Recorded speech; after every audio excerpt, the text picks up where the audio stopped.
Hey, it's Monday. Welcome. Welcome. It's my favorite day of the week. It's time to do another Journeys Webcast, and I am so excited to have Jo Rust join me today, and I'm going to tell you about her in just a bit, but I wanted to do a couple of things of business here. First of all, we've got a chat room. Let me know. Terry, good to see you in from New Zealand. We've got, Wendy and Joe cruising in from Surrey up in the UK, and Raleigh. Audrey, thanks for tuning in. Hey, this is the 12th episode of the Journeys Webcast. So can you imagine? It's been that long, more than 3 months. Hey, last week I was didn't run one because I had a bit of a medical scare, and I shared a little bit with you in the last webcast about this vertigo issue that I had. And what I wanted to do is just kind of give you a quick update before I get into bringing Joe on, to let you know I'm still lightheaded. Obviously, I don't have the craziness of the room spinning around and walking in sideways and into doors and things like that. I'm not really comfortable to maybe get on a bike right now, motorcycle, but I have driven a little bit. It's still, I don't even like that, but I'm hoping this thing will go away. But let me tell you what I did. I went to this doctor, and I put a link up in the top of the chat column to a Patio Stories. I tell the story of visiting this crazy doctor in San Diego here. And this doctor has a chair, one of 9 in the whole world. I mean, there's only 9 of these things, or at least in the country, that is designed to go and figure out what's going on in your inner ears. He put me in this chair, and I'm going to kind of show you this video because this is wacky. By the way, when I first got to his office, as the elevator doors opened, what did I get greeted with but a motorcycle? So really quick, here is the Epley chair, and I'm going to narrate this as we go on. Watch this. This is crazy stuff, man. This is awesome. Okay, so this is a Triumph motorcycle. I believe it's the same model. You can see pictures of Steve McQueen in the background that was used in that great movie, The Great Escape, and he escaped that and did his own what do you call it, stunts, and jumped over this huge fence. Okay, so unfortunately, when I was taking the video, I'm sorry about this jittery. I had it on time lapse. I mean, it's really crazy. I don't know why I had my camera on time lapse. I didn't know it. But anyway, there's Steve McQueen. So, and there's also over to the left, you're going to see this jetpack. He actually has one of those things that you mount like a backpack, and it has rockets to it, and you can fly. So here I am being good with my mask in the office. They check out my ears. Okay, make sure everything is okay. And then they're going to put me in this Epley Omniax machine. And look at this thing. It looks like a fighter pilot chair that you would get into this to fly a fighter pilot. There is a diagram of your ear canals, and what they're trying to do is see if there is any crystals in any of those right there. Okay, and by turning you in various ways in this chair. So once again, the thing's on time lapse. I tried to slow it down a little bit, but what you're going to see here in a second is what they do is they strap me into this thing. Okay, and it has a harness, like a 5-point harness. Okay, see, I'm taking a video as well. I'm going to eventually post this more into a story. You can see it's moving really fast because it's on time lapse. So basically, they're going to strap me in. They strap my legs in, and then he's going to put some goggles on me here in a minute. Now, of course, I've got my iPhone. Eventually, he's like, "No, you can't be holding that phone." But I am trying to do a little narrative. There he goes, takes the phone. Now he says, hold on to these little, they're like throttle controls. It's crazy, right? So there's the goggle. And then there's the thing with the wire is actually a camera. And what he's doing is has a very macro lens on one of my eyes, and he blocks out the other eye. And the idea is, as he spins me, as you're going to see in a minute, they're going to go ahead and try to see the movements your eye makes when put in these different positions. And they're able to tell by how your eye moves which of those canals that maybe you have crystals that have gotten lodged. And these crystals are in everybody's ears. And notice there's a Simpson sticker there, the company that makes motorcycle and auto racing helmets. This guy is a daredevil. And you can see in the background pictures of fighter pilots. I think he may have been in the Air Force. But here they are. They're spinning me up and down and making me trying to determine where I might have a crystal that dislodged. And what happens is it gets caught in one of those canals, and that makes you feel like you're moving and gives you the sense of vertigo where everything starts spinning. But the long of it is he's going to come up here and he's going to say, you know what? Your eyes are actually pretty normal. It doesn't appear that I have any crystals in it yet. But even now, as I'm doing this webcast, I am a bit lightheaded. He's now talking to the doctor on a like a walkie-talkie thing. And then the doctor says, let's do it again, a little more severe this time. So they want to do the test over again, and they're going to give it to me one more time, more severe. And the results were the same. See, here he goes, puts the head unit back on, and he's going to spin me around. But the bottom line is the results were the same. No crystals. Doesn't mean that during that night when I had it, look at this thing. I mean, come on, don't you just want to go and just ride in that thing? Next time I'm going to ask him if I can do it with my eyes open. And is there a way I can control this thing? You know, is there like a button? Maybe I can spin this thing around. Anyway, this was designed by Dr. Epley, and wow, look at this. Anyway, there's 9 of these in the United States, and my doctor, Dr. Ian Purcell in San Diego, has 2 of them. So right next to this is another one of these machines, and it's you know, this vertigo thing, I guess, is quite commonplace as it turns out. So there you have that that video. But I'm okay. I'm not great. You know, I think it's just going to take some time. I'm hoping that this thing does pass. But that's the update. Go watch the patio story, because I tell a little bit more about what happened in that thing, and also just a bit about that night. For those of you who haven't been on the webcast here before, in fact, I'm going to put up a poll right now. I'm kind of curious how many are new to the webcast, and then okay. So anyway, let me tell you about my guest today, Jo Rust, and she's hanging out. She can turn her microphone on any minute now, but she was born in Johannesburg, and she's one of the most prominent women in adventure travel. She's no stranger when it comes to traveling, especially those roads less traveled. She's got a lot of records. Let me tell you, she's the fastest female to cycle, that's bicycle, from Johannesburg to Cape Town alone.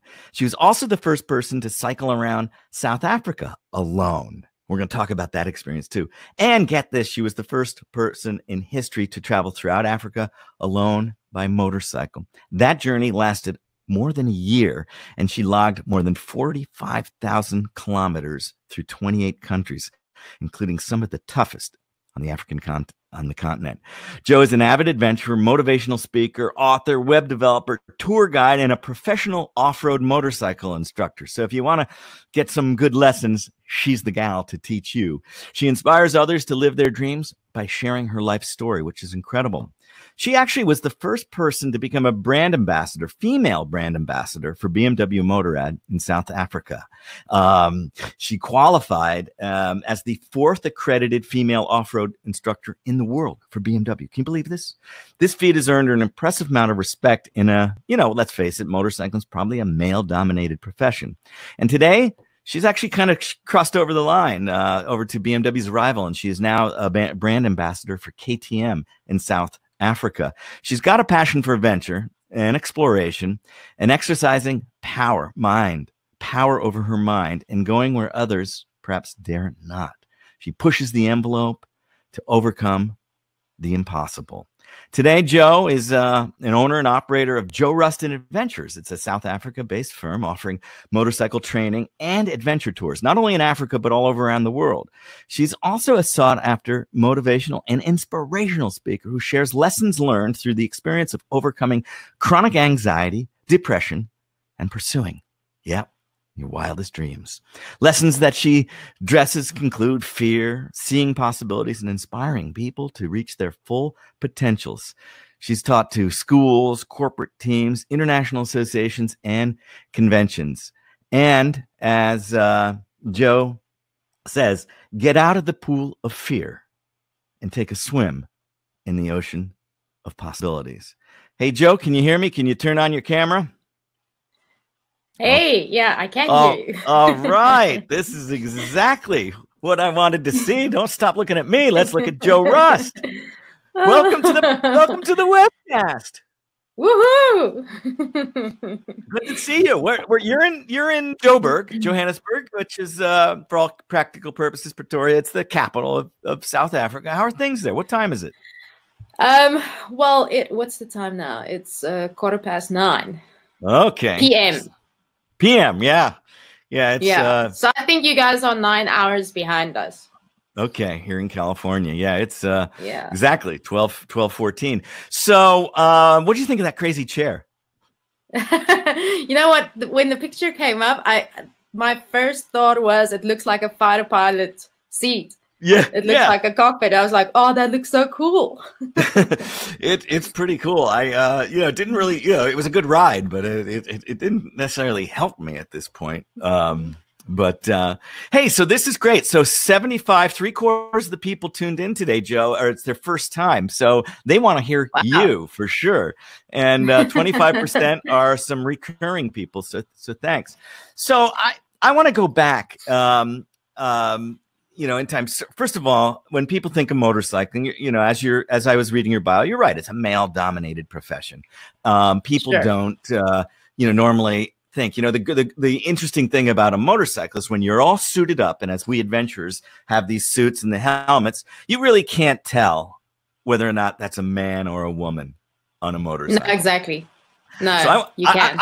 I want to ask you, tell me about some times where you've been, maybe you're in an adventure environment or just on the road that you're cruising and there's a bunch of bikes and then everybody stops and then you take off your helmet. And what kind of reactions do you get? It surprises me that even today, I always get the same reaction because you're right. You cannot tell that I'm actually a woman when I've got all my kids on. And because I ride alone, solo so much, I'm so used to it. So I don't even think about it. I don't give it a second thought. But every time I get to a filling station or if I'm stopping somewhere for a break and I take off my helmet, people immediately are like, what? What? Where's the rest of the people? Yeah. You're alone? You're alone? I mean, yeah, exactly. Every once in a while I get people ask me, because I travel alone. That's my whole shtick, is I go alone because I want to go and meet people. And often they'll ask, what about a woman traveling alone? And I typically say, it's fine. There are some places maybe you want to be careful. And I often say Africa would be one of the tougher places. But look at you. You not only traveled by bicycle all over Africa, but also by motorcycle alone. Did you ever have any run-ins? Any times that you would be like, maybe this wasn't a good idea? Yeah, there were a few. There was, how it started out was the idea was to go around Africa on a bicycle. So that was the initial idea. Because, I mean, this was in my 20s. So I was broke and it was the easiest way for me to do it was on a bicycle because I didn't need much. You don't need to buy petrol. Exactly. It's far more cost effective. You're basically the engine. And so I made it all the way from South Africa to Angola. It took me 3 months to get there. And that's where the journey changed it went from going on a bicycle to a motorcycle. And how that happened was it was in northern Angola and it was a Saturday morning and this big black Ford pickup pulled up alongside the road in front of me, which wasn't a strange occurrence. People always stopped and wanted to chat to me and wanted to know, like, what is this crazy girl up to? Like, why are you traveling on your own? So I thought nothing of it until these guys pulled out some machetes and knives. And then I knew that they weren't just there for a chit-chat. And they stole all my stuff, basically. So they stole my bicycle and all my kit. And yeah, that's my bicycle. This is so they took all of that stuff. Yeah. Everything. So luckily, what I still had. I just want to say, by the way, this is all the stuff that she carried on the bike. It's a lot of stuff. It's a lot of stuff. Yeah, so I think it weighed 50 kilograms. I don't know what that is in pounds, but about 35 it was heavy. pounds. Yeah. Yeah, it was heavy. It was heavy. I felt it on the uphills. So they come out with machetes and knives, and what'd you do? You just you said. Well, luckily I still had my hydration pack on my back, and in it I had like my cell phone and my passport and my credit cards. So I just ran for it. And well, luckily they didn't chase after me. They just took off with all my stuff, and there I was. You know, standing in the middle of nowhere, with nowhere to go. And it's a crazy story. So I ended up phoning a friend of mine in Luanda, which is the capital of Angola, and not realizing that he is connected to pretty much everyone in government. And the next moment, I receive a call back on my cell phone from the governor of that province. It's called the Zaire province in northern Angola. And he says to me, just stay where you are. A police vehicle is on its way to pick you up. And then all hell broke loose. And it became like a Hollywood movie. So this police vehicle comes past at speed, screeches to a halt next to me. They load me up, take me to the nearest town, take me to the police station. They round up all the police officers, it felt like, in that province, to stand guard around me. And eventually the governor then flies in on his private plane. They keep me there. He comes and fetches me and flies me to his compound in northern Angola. And I spent 3 days there whilst they're looking for these guys that stole my stuff. And they send 2 helicopters to search for these guys. And I'm just thinking, guys, it's just a bicycle. Like, seriously. It was insane. I mean, you can't write it. It's not. So I spent 3 days there. They didn't find anything. And then I ended up deciding, you know what, I want to start over, and I want to start over on a motorcycle. Even though I'd never ridden a bike before in my life. You just decided that you wanted to go on a motorcycle. Yeah, well, you know, to me, I just figured on the bicycle, because I'm going so slow, I'm so vulnerable. And I needed something that could go a bit faster. And, well, the next, you know, that's when I discovered the internal combustion engine, which is amazing. It's amazing what a throttle, just a throttle, right? I know, it's so much easier. Hey, let's just put up a quick map so we can show exactly where Joe's coming in. So that's the southern part of Africa. The red dot is obviously Joburg, where Joe is right now. And then if I go and just do this thing, let's just see if I can go like this. Over here. Yes, this is Angola. This is where Joe had helicopters and police force and everybody showing her. But let's see. I think I have a. Do I have another map here? Yeah, this is more. But it's clear that there we go. Take that thing out of there. But you know, to get an idea of the global, look at the size of Africa too, at least compared to like the United States and all that. And Joe certainly has been all over that amazing, great continent, as I have too. So let's back up a little bit before you were combating some personal demons, I think, even before you got on the bicycle, and some of that was.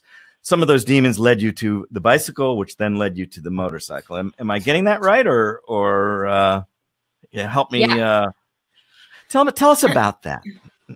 Yeah, so I have suffered with severe anxiety all my life since I was a child, and severe depression as well.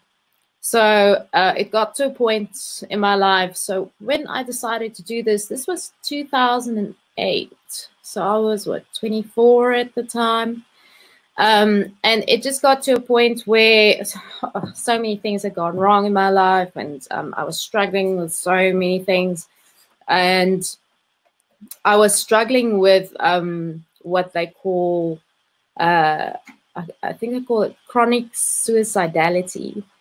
So basically what that meant was it got to a day, it was like the definitive day where I was in a position where, you know, I think a lot of people that struggle with depression would understand what I mean by saying I felt like I was trapped in this pit. And you just feel like there's no way out of this pit. And it was basically a decision between either ending my life or doing something so extreme and facing all my fears. And it was just in a moment, you know, I just said to myself, you know what, I want to actually do something big with my life. I want to achieve something that seems impossible, and I want to be able to overcome all my fears, because I was just so sick and tired of always being fearful and filled with anxiety and having all these issues. And that's when I decided, well, what is the biggest, scariest thing I can think of doing? And I was just like, I'm going to ride around Africa. On a bicycle. Yeah. On a bicycle. On a bicycle.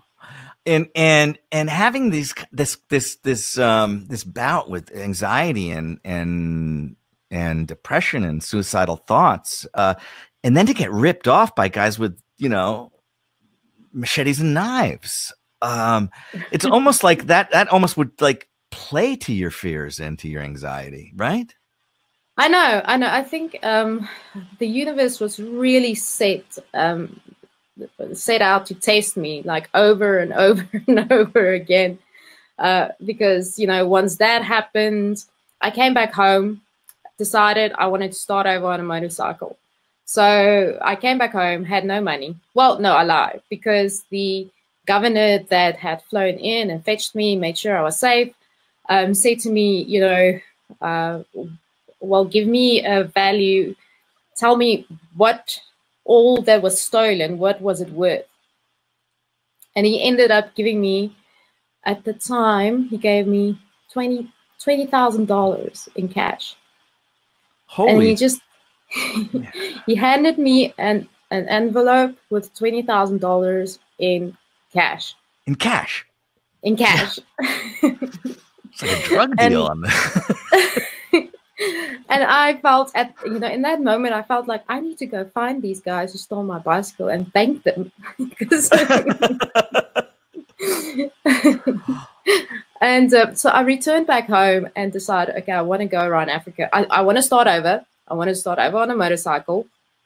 $20,000 is a lot of money, but not enough to go around Africa and buy a motorcycle. And one day I received a Facebook message from a minister in Angola saying, you know, they're terribly sorry about what happened. Is there anything they can do to help me? And I said to him, well, you know, I've decided I want to start on a motorcycle. Would you guys be interested in getting involved in any way? And maybe being a sponsor? So he said to me, well, send me a proposal with a rough budget and let's have a look at it. So I didn't sleep for a week because I had no idea what I needed.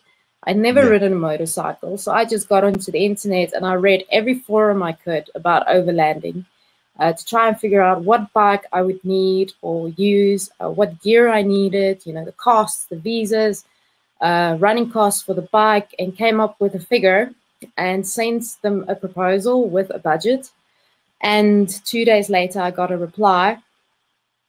And they said, yes, we will sponsor your entire trip. Wow. And they paid for the motorcycle? They transferred the money into my account. It was insane, absolutely insane. Okay, so now you're a woman, but you've overcome some hurdles to anxiety and depression. You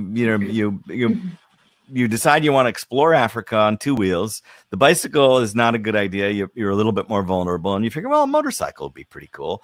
You convince the Angola government to sponsor you, and but yet you've never ridden a motorcycle. You're in your 20s, and on top of that, you are a woman, and not that women can't ride motorcycles, but the percentage of women on motorcycles compared to men's a lot more. So what motorcycle did you buy, and how'd you learn? So the first bike I bought was a Kawasaki KLR 650. And it's a pretty tall bike, actually. And I mean, I was ignorant, so I thought maybe all bikes are this tall. So I figured this is normal. And I remember, I mean, when I bought it, I couldn't even ride it back home. They had to deliver it. And and I was so scared of it. And I just said to myself, well, the only way that I'm going to get to learn to ride this bike is just get on it and ride. I mean, how hard can it be? If you can ride a bicycle, you can ride a bike, right?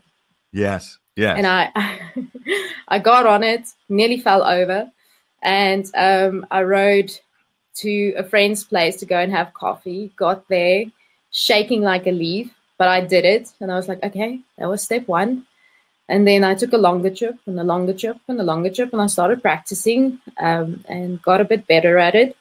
And then I had mechanical issues with the Kawasaki, and then I decided to go with another bike, and ultimately ended up with a BMW F650 GS Dakar, which is the bike that I did the trip on. Okay, here is Jo in, I believe this is Kenya right here. She's at the equator. And you'll, for those of you who know me and know of my travels around the world, that's my motorcycle. That's the motorcycle. I actually have two of those right now, Jo. I got one here in my garage in California, but the original. Oh, wow, awesome. The original one is in a garage in Athens right now in Greece. That you told me. Yeah. So this is BMW F650. So you got rid of the KLR. Here's another shot of it. Where is this? Is this also in Kenya? No, this is in Ethiopia. Oh, cool. Yeah, this is in Ethiopia, which is probably one of the most beautiful countries that I went through. Just the scenery is amazing. Yeah, it's actually one of my, it's a top 2 country in Africa for me, for sure. I love Ethiopia, and the people are incredible. And let's talk about the food. Oh my God. We talk about Ethiopian food. I mean, it's, this is not this is not in, what do you call that? The Kenyan, the cornmeal that they make down in, in all the sub-Saharan Africa. But here you got the injera, that great spongy. Yes, yes, that green spongy bread. Yeah. So you did over a year traveling in 28 countries on that motorcycle. Yeah. 45,000 kilometers, which is what? I think it's 28,000 miles, thereabouts. Yep. Yeah, I would say it's a good close to 30,000 miles, nearly. Yep. You got all the way to Egypt here, and rode a camel for a while. The suspension on camels. I mean, can we talk about this? And the throttle response is just not the same. Terrible throttle response on this thing.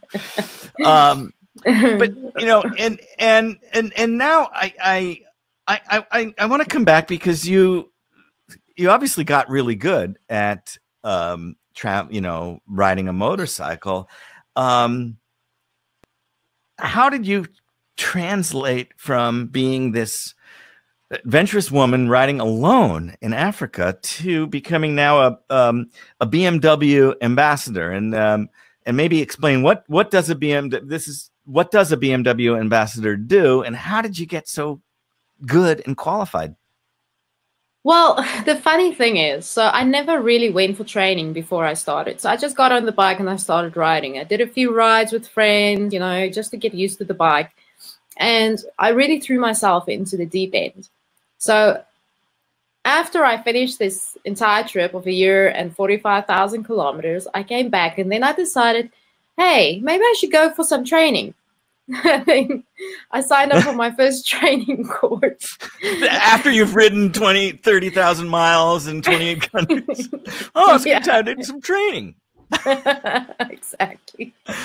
So then I went for a training course, and the instructor said to me, wow, you really have a lot of talent. And I was like, oh, thank you. And they approached me and said, you know, would you ever consider becoming an instructor? And this was never something I even thought about. So I said to him, well, that sounds interesting. Yeah, I'd love to give it a go. So when I finished my trip, when I came back, you know, I'd set the record, first woman in history to have gone around Africa solo, and I did it on a BMW. So I approached BMW in Germany, head office, and I, you know, said to them, look, I'm wanting to do more of these adventures and do more on the motorcycles, and this is what I've done. And they actually came back to me and they responded and they said, wow, this is amazing, and we'd like to fly you to Germany. And I was like, really? So they flew me to Germany. They took me, I got to attend, it's probably one of the biggest like BMW rallies in Europe called the Motorrad Days, which I then attended that year. And then I became a brand ambassador for BMW Motorrad South Africa. And basically what that entails is just promoting the brand in everything that you do. So, you know, and then that then translated into doing more training. And I really, really enjoyed it. I really loved, you know, the technical aspect of riding. I loved the challenge of trying to control this, you know, big machine. And I transitioned from a 650 to an 800 and eventually to a 1200. And I loved the 1200. I was so comfortable on it. And is this the 1200 here? Is what's on the right? No, that's the KTM. Oh, that's a KTM. Oh, well, hey, there you go. People are going to call me out on that in the replay of this for sure, constantly. Okay. Okay. Well, here we go. Yeah, that's the KTM. The KTM. The 790. Yeah. Okay. So that was when I was a marshal at the GS Trophy. So every 2 years, BMW Motorrad has this event called the International GS Trophy. And the best way to describe it is kind of like the Olympics of motorcycling. And they had never, when I became brand ambassador, they had never had a female team. So the first event they had was in 2008, which was in Tunisia, 2010 in South Africa, 2012 was in South America, 2014 was Canada, and then 2016 was in Thailand. And I had qualified the year before as an internationally accredited off-road instructor. So I said to them, I approached BMW in Germany and said to them, I really think you guys need to include a female team in this event. You've never had a female team. And it went back and forth, and, you know, we threw some ideas around and eventually came up with the idea to put out a call to action internationally to say to women, GS female riders on GS motorcycles to, you know, compete in the event. And eventually, I think we had over, I can't remember, but I think we had over 200 entries, which we then went through, and then we got down to the top 10. They flew them to South Africa. We had like a finals event, and then the first female team was then introduced to the GS Trophy in Thailand. And this is me on my Marshall's bike, and that's a 1200 adventure. And this was and that's a big bike. How much does that weigh? Yeah, that is a big bike. What do they weigh? Like, they got to be 300 kilos, right? No, they're a bit less. 250. They're a bit less. I think they're about 250. They're about. Okay. But I mean, it's a big machine. Yeah, it's over 500 pounds, no matter what. But yeah. And how tall are you? I'm 5'5". 5'5". You're on this, and of course, it's interesting, right? The 1200 is not even as high as the KLR. No, that's why the 1200 was so comfortable, because it's not that tall a bike, but the Adventure is tall. So the Adventure is taller. It was, but even on the Adventure at this stage, I had built up my skill level to a point where I was comfortable on any bike. So even being on the Adventure was okay. You know, it was so much fun. It took a lot of practicing and a lot of hard work. I mean, I put in like at least 2 hours every day of practicing and getting better, getting my skills up. And that's why I was able to, you know, go to the GS Trophy and be a marshal there, which was such an amazing event. It was so much fun. That's so cool, in Thailand. Hey, for those of you just tuning in, I know some people just came in. You're obviously on the Journeys webcast. I'm talking with Jo Rust. She's in Johannesburg, South Africa right now, and she is one of the most prominent women in adventure travel and adventure motorcycling. We're talking about her experience in the GS Trophy, which is a grueling event that puts some of the toughest terrain and the most experienced riders, and she marshaled that event in Thailand. So and in celebration of that, we always do this in the Journeys webcast, is have a little bit of wine from if we can find it, from the area that my guest is from. Now, I will be the first to without Jo saying, Jo doesn't drink, so that's okay, because but I have a I mean, you can appreciate your countries. Let's see if it's getting in focus. There it is. Yeah, and we're known for our wines. So yes.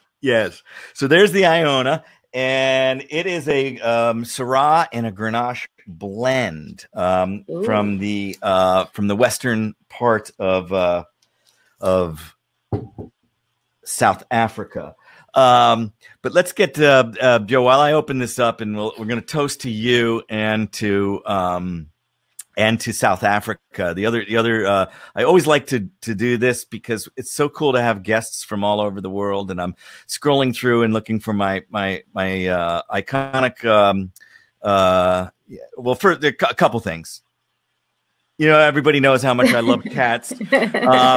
Jo has 2 cats, and the names of the cats you can see on this one. Yeah, this one is Kitty. This is Kitty Cat. She's my shadow, so she follows me everywhere. I'm actually looking for her now because she came in earlier. I don't know where she is now. And I have a boy cat called Tigger.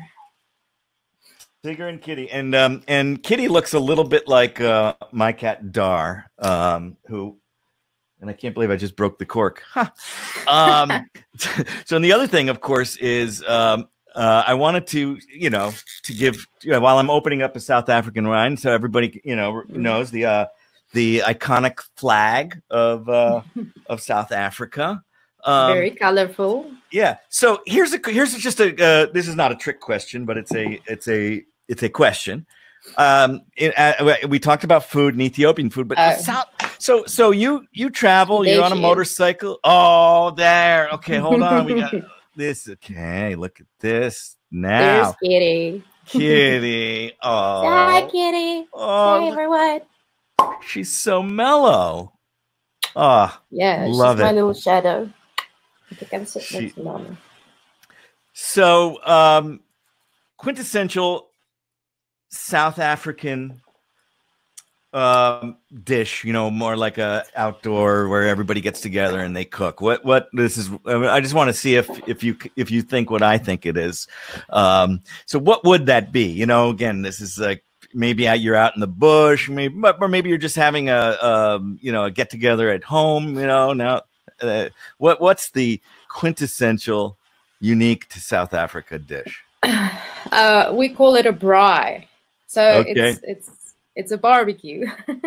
and the vessel that a lot of times you cook on the braai? So it's in my mother tongue, it's called a potjie, but it's basically a cast iron pot. Yes, a potjie. That's what I was looking for. I love it.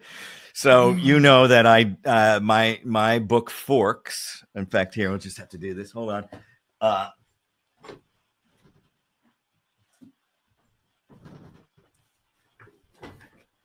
35 countries in this book, but the South African country. But the South Africa, everyone has a recipe. And for those of you here, well, let's do this because I got to bring it up a little bit bigger here. Okay.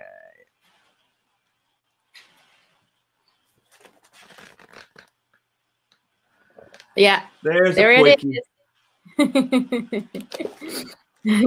It's a very traditional thing, and we have like you know, we actually have a national holiday, which would translate into a national barbecue day, where the whole country has a barbecue. Like, you have to do it. So we do that on Heritage Day. And then we also have a lot of people have these cook-offs in these potjies, and it's a big thing here. Yeah, so it's one of those endearing things. What day is that barbecue day? What is it? The same day every year? Is it like a 4th of July? Yes, exactly. So our Heritage Day is. See, now people are going to take me out for not knowing. You mean yeah? I'll get forgiven for my KTM faux pas. See, I even have to. No, I even have to look it up. It's the 24th of September. Okay. So 24th of September is Potjie Day, Heritage Day. Got a barbecue. Fantastic. Yeah. So why let's go back to motorcycles, and you know, you became like awesome rider and achieving all these records, as well as notoriety for being a badass rider. But you have switched allegiance a bit, you know. You've crossed the border from Germany to Austria. What's happened? I went to the dark side. Yeah. Well, you know, I was appointed BMW brand ambassador in 2015, and I was with them for only about 2 years. And then I resigned as ambassador to start my own company. And so I was still riding a GS, but I wasn't brand ambassador since 2017. And then last year I got an email from a dealership here locally from KTM South Africa, saying that we hear you're not with BMW anymore. We'd like to have a coffee with you. And I was like, oh, this is interesting. And I went and had a coffee with them. And basically they said, we'd like for you to come on board with KTM.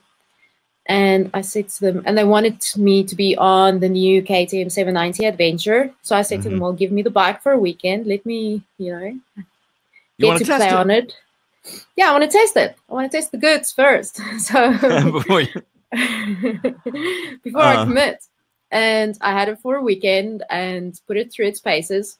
And when I got back, I said to them, where do I sign? So you're not going back? It's such a fun bike. You're not going back to the BMW? Nope.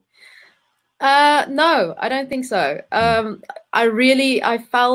never would have thought that I would fall in love with KTM so badly, but this 790, I think they just got it right with the 790. It is such a fun bike. And it's really, you know, as far as an adventure and dual sport bike, it just, you know, ticks all the boxes for me. So I really, and I'm not saying it because I have to. I honestly really enjoy the bike. It's got the durability that you normally take and expect from a BMW. So that was one of the key issues for me and that's what I wanted to test, is to see, you know, how durable it would be. And I have put on 9,000 kilometers on the bike now. I've taken it on every possible terrain that you can think of, and no issues, not a single issue. Huh. Well, I just want to shout out we have Ellie from New York who is saying cheers. She used to have a F650 Funduro. That was before the GS that was too tall. She now has a K1200 RS, or had one, but she wants to try it. And a shout out to thanks JD Lima. Thank you. Ajay from India. He's been coming on these podcasts. Thanks for tuning in. Chloe, so cool. This is my aunt. I haven't talked to you since COVID and beyond. I mean, my goodness, so great to have you. And Wendy loves the oxtail poiki.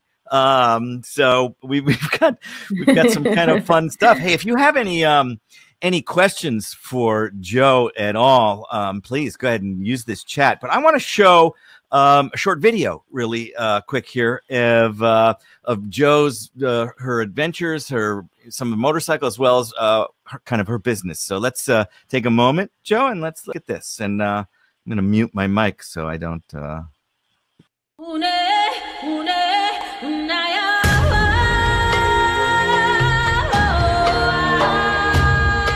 Hey there, I'm Jo Rust from Jo Rust Adventures, and we offer adventure motorcycle tours in South Africa, Southern Africa, all over the world.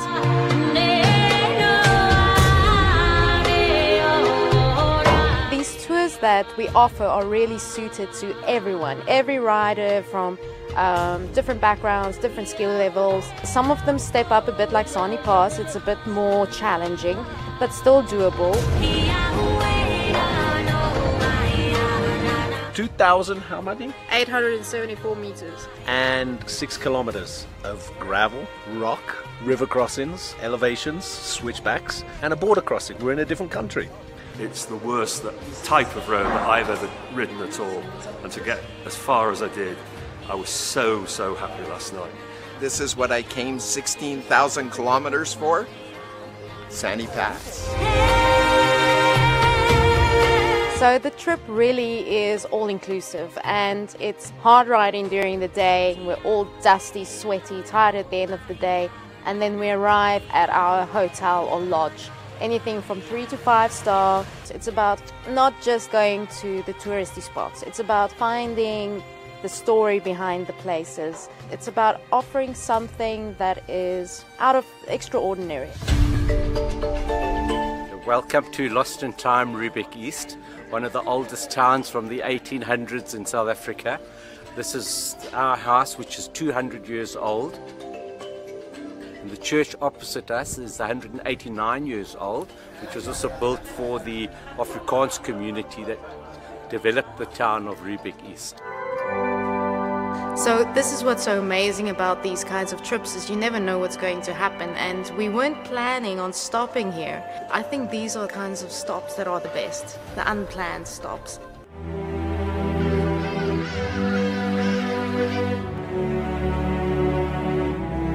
There's people from all over the world, and they don't know each other. In a foreign country, to do an adventure motorcycle tour, you can see how group dynamics change, how people get closer, get to know one another, and you leave here probably being friends for the rest of your life.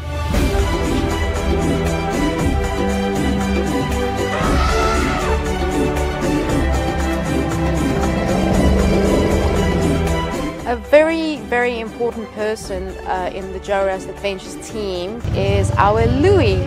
Louis is the backup driver, and he brings something extra special to the tour, where I'm the more planning, calculated one. He's the more vibrant, exuberant one that keeps everyone going. All right, day 10 of our trip. Every day we've been having something special. Sahni Pass a few days earlier was amazing. Scenery is amazing. Now today we're at the world's highest bungee jumping, and this is what we're gonna do today.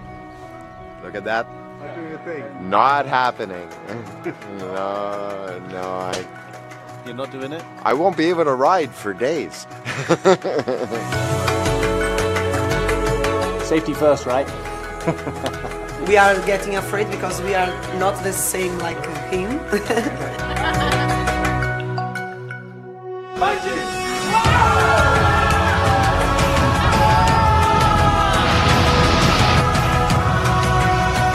Make life arrive! I think I shit my pants. You come to South Africa on a tour like this, you do the Sahni Pass, and you do the highest bungee jump in the world. You can't beat that. Fantastic. I I was just saying that there is I have a shot of that same bridge and somebody bungee jumping in my opening video. Oh, well, Africa. Okay, yeah. Yeah. But did you do it? No, I didn't. I wanted to, but our cameraman that we had is a friend of mine from Germany. He actually does all the camera work for BMW WorldRider, and that's how I met him. So he came over to do the video of the tour. So he came on tour with us, but he has a fear of heights. So someone had to go up with the camera. And so I actually went up with the camera and did the camera work for that scene. So I couldn't jump, unfortunately, but I would have loved to. Okay, so you would have. Yeah, I don't know. You know, and there was another place in Zambia. I considered it near the Zambezi River. It was a branch of that. Yeah, but let's talk about the Sahni Pass, because at the beginning of that video, you show there's some great drone footage of that crazy road. Now, the Sahni Pass, explain where it goes. So yeah, the Sahni Pass goes. It starts in South Africa at the bottom, and then it winds its way up into Lesotho, which is a landlocked country within South Africa. And it's a very beautiful, very mountainous little country. And Sahni Pass is renowned because it's one of probably the top 5 highest gravel passes in South Africa. And it is quite challenging, especially at the top, because you have some off-camber hairpin bends. So that's why it's so famous. It's a challenge to do it, and everyone who comes here wants to do Sahni Pass. Yeah, and I have to divulge. I wanted to do Sahni Pass myself when I was there. Was in December that year, and it happened to be a rainy season, and it's pretty high in elevation. I think you use kilometers. It's almost 3,000. So that's probably 8,000 or 9,000 feet up. That you go up. It's just over 3,000. Yeah. Yeah. So 9,000 plus. And it's also you know, goes into Lesotho, as you said, and up there. I mean, because of the amount of water and precipitation, there's a big dam that supplies a hydroelectric project that supplies a lot of South Africa's electricity as well. And when I was there, it had been raining 3 days, and with my kit, all my gear loaded, a guy who owned the hotel strongly that I was staying at strongly advised me not to do it. So if I come back, will you take me up there? You have to. You have to. I'm going to leave my kit somewhere else, though. You know, I got to leave. We can leave your kit at the bottom. Go out, have a beer, come back. Okay, this sounds great. Let's talk a little bit about Africa. We got a few minutes left here. You know, you've taken people all over. It's a great video. I love the camaraderie that you had. You obviously had some good food and wine in there. I saw in those shots. Yeah. I mean, what are your secrets for places to go, whether it's in South Africa or elsewhere on the grand wild continent? You know, I think for me the main thing is I'm not I don't like to do the normal touristy stuff. So I like to seek out stuff that's kind of off the beaten track, because that's what makes it special. You know, if you go to, yes, you want to do there are some special stuff that you want to do, like when you go to Cape Town, you have to go up Table Mountain. But, you know, other than that, I try and seek out places that are hidden away off the beaten track that the rest of the world doesn't know about, and just has a little bit of magic to it. Yeah. And another question I wanted to pose for there's quite a few women on the webcast today, and you know, fear of getting on a motorcycle with the throttle. What would you say the best way for them to approach that would be? Obviously, we have Ellie, who's she's on a K1200. I mean, but for anyone else who might be hesitant, that and even for a guy, you know, frankly, you know, but what's your secret sauce that you would say to them?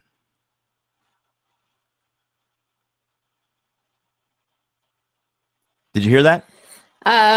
You know, the thing is, it's yeah, you know, it's a daunting thing getting onto a big machine. It doesn't matter your size, really. But when I started out, I have this thing. If I'm afraid of something, I like give myself 10 seconds to allow myself to be afraid. And then once I get to 10, so I'll give myself 10 counts. And once I get to 10, I just do it. Because the thing is, we're always afraid of that first step. And once you just take that first step, then you get to see, okay, well, that wasn't that bad. It wasn't that scary. And especially with motorcycling, I think the main thing that I learned was after the fact is to get proper training, because that makes it so much easier. And, you know, like anything else, it just takes practice to get better at, you know, at riding and upping your skills. It's just practice, practice, practice, like anything in life. What's the biggest mistake people as novice motorcyclists make? Oh, there are a couple. You know, mainly people tend to be overcautious, and that's then counts against them. You know, if you don't have, like, speaking on, let's talk about being on a motorcycle going into turn, you know, turning is usually the biggest issue if you're a novice motorcycle rider. And people tend to either be too cautious, go too slow, don't have enough momentum, be too stiff on the bike. So I train a lot of beginner riders. So I try to teach them from the get-go to just relax. You know, the bike cannot do what it's supposed to do if you are holding on to it for dear life. And just getting used to being able to move on the bike. Like, a lot of people have this thought in their head that you cannot move your body on the bike, physically move around on the bike, which actually helps you, especially off-road. You need to be able to move, you know, to counterbalance. So those are usually the biggest things I see in training, is people tensing up too much, being overcautious, and just not trusting the bike. There's a phrase somebody said to me once. I was up in Alaska, and I had done a U-turn on this, you know, gravel road, and made that mistake. You know, for whatever reason, I was focusing on something else, and I just didn't. I was distracted, and I dropped the bike right in front of like 20 people watching me. It always is the case. That's usually the case. Yeah. And a guy came up to me and he's like, "Allan, the throttle is your friend." You know, and I always exactly. I always remember that, because exactly what I did. I mean, I just did that there. Hey, Brian from Raleigh, North Carolina is asking Joe if you know Johan Kaiser. He's originally from Joburg, and he's got a place called Moto Motivo in Raleigh, North Carolina. Does that name ring a bell? No, I don't know him. Moto Motivo. No, I don't know. It kind of wants to sound familiar, but no, I don't think so. So how about on that first Africa trip, how many times did you dump your motorcycle? So I discovered that thick sand is manufactured in Angola. Like, that's where they make sand. And I dumped my bike so many times in Angola. That was still early days. And I mean, I was so overloaded. I think that's also a rookie mistake that so many adventure riders make, especially when you're overlanding, is you want to take too much with you. Like you were talking about it earlier, that you carry so much with you. I bet you that I beat you at that stage. I had so much that I was carrying, like really everything and the kitchen sink. So at the beginning, I dumped it a couple of times, but for the rest of the trip, no, not really. I was very cautious. Yeah, were you too cautious? I was always aware of making sure. I knew that I needed to make sure that I take care of the bike so it can take care of me. So I was a cautious rider. I did not have a single puncture on the entire trip. So I never had any mechanical issues. The times that I did dump it, I was able to pick it up, even if I did have to take off the panniers, maybe in sand. But other than that, I had no other issues. Huh. You are fond for saying, as the Jo Rust quote goes from Jo Rust Adventures, get out of the pool of fear and take a swim in the ocean of possibility. So what's next for Jo Rust and the ocean? Well, so I wrote the book on the trip around Africa. Oh, yes, and that's right. Yep. Yeah. So, and that's available currently as a free download on my website. So anyone who's on the webinar tonight, if they want to download it, there's a PDF download on my website for free. And, you know, the problem is I realized when I finished this trip, you know, when I went all the way around the continent and got back to that exact same point where I started from, the first thought that went through my mind was, now what? You know, for so many years, I had this singular focus of, you know, completing this journey. And it took me from the moment that I decided I wanted to do it until I finished. It was, it was probably 7 years longer. And so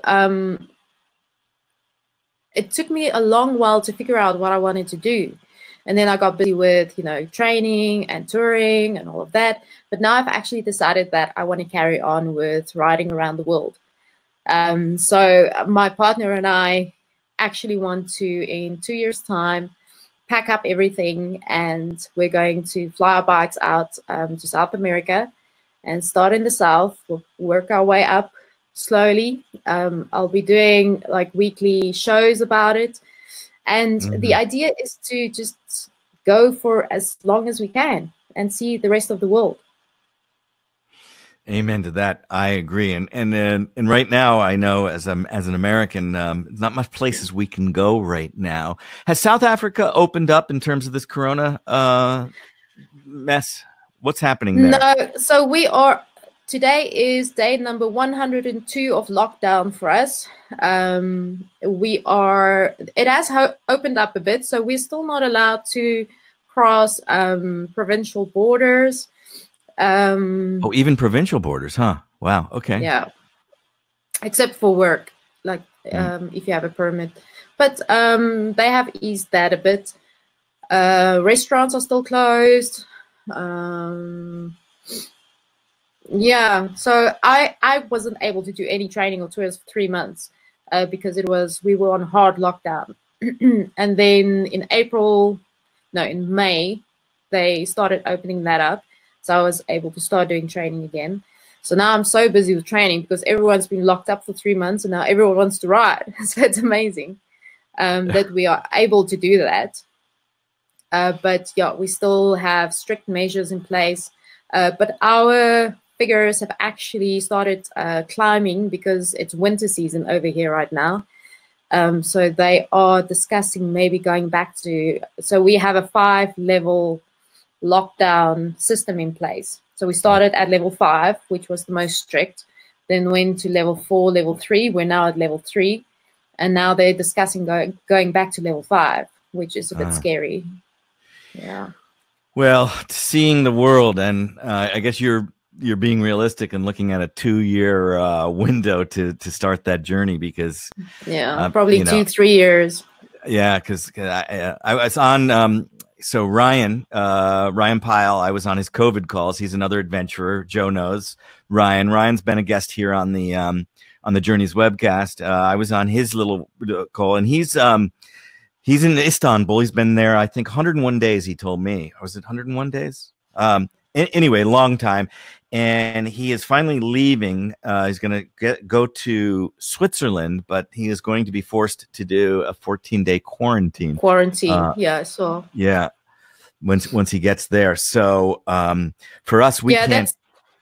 Yeah, that kind of seems to be the norm at the moment. Like my brother works offshore, and he just started a new job, and he has to quarantine for 2 weeks before he can go onto the rig. But I think that's kind of the norm everywhere at the moment. Yeah, and I'd be happy to do that, but But many places right now, you know what, our once glorious blue U.S. passport is not very welcome at this point in many places. Hopefully that that will change. Hey, we've pushed a little bit past our time, which is okay because you are so wonderful. What last minute, you know, words of wisdom for people looking to find possibilities, especially in an era now where we are seeming in an era of impossibility because of COVID, numbers are raising, travel being banned. What are some thoughts that you can share for our listeners and those who are watching us on the replay? I think especially relating to what we're all going through right now, you know, globally with COVID, is that I've learned that adaptability is so important. And creativity, you know, there isn't really any restrictions to what we can do. Yes, of course, in terms of traveling and that kind of thing. But, you know, you can still work on whatever dreams you have, even though we are in lockdown and even though we may not be able to travel or go and do and see the place that we want to see. There are other things that you can do. And this has been a great time to focus on things that I didn't get to before, you know, because we all make excuses like, I don't have enough time. Well, now we have time. So true. This is one of the things I've said, and I've said it here on this webcast several times, is let's, you know, don't look at what you've lost or what you're losing in these times. Look at what you find or what you can find, or as you would say, what possibilities there are. I'm learning new things. I've got this new. I'm a writer, so there's a writing program that many writers use, and it's so complicated. I'm finally, wow, I've had this thing for 10 years and I'm learning new things about it. That's giving me new possibilities for my writing, and I love that. Awesome. And I found this webcast, and I found you, thanks to Ryan Pyle. And yeah, you see, this is a great way to look at it, Joe, for sure. So go ahead. I always say, I always have this thing. I always say, there's always a way. It doesn't matter what the situation is. There is always a way.